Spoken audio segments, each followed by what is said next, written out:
we need a break. Going to the movies this year is difficult for Carrie Lamack.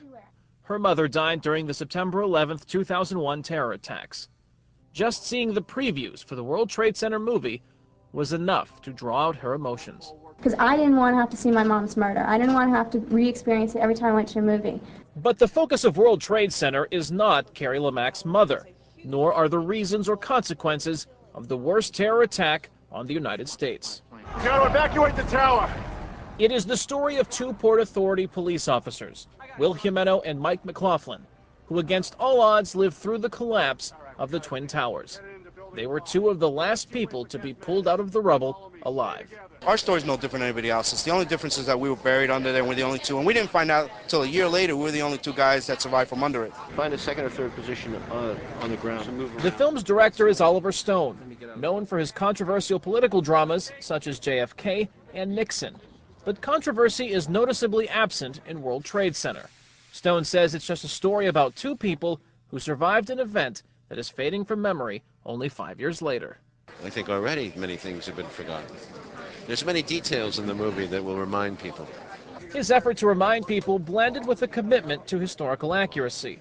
Not only was Will Jimeno the central character in the film, he and Mike McLaughlin were technical advisors on the set. Hollywood, Oliver, Paramount, Double Feature Film, they all hung up their agendas, they all hung up their egos, and they said, you know what, with our talent, we got to do this right, not only for America, but for the world, and they did.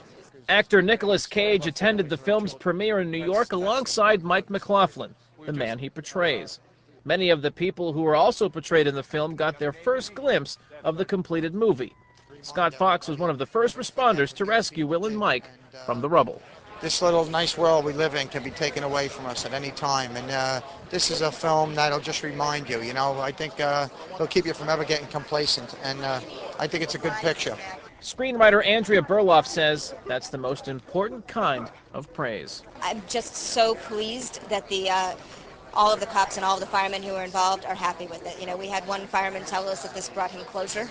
That really gets me. One person still looking for closure at the film's premiere is the man who led the city through the crisis, former Mayor Rudy Giuliani. I mean, you walked through it and you lived it yourself. I mean, is it something that's stressful and traumatic for you to watch again on the screen? Well, I find that it's helpful actually to relive it. So for me, maybe it's a form of therapy or getting over it or dealing with it, or I find it's useful to talk about it.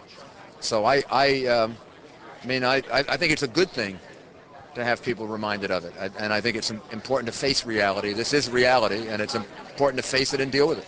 Advanced screenings of the film have drawn critical praise for the depiction of events. Many family members of September 11th victims have indicated they plan to see the movie.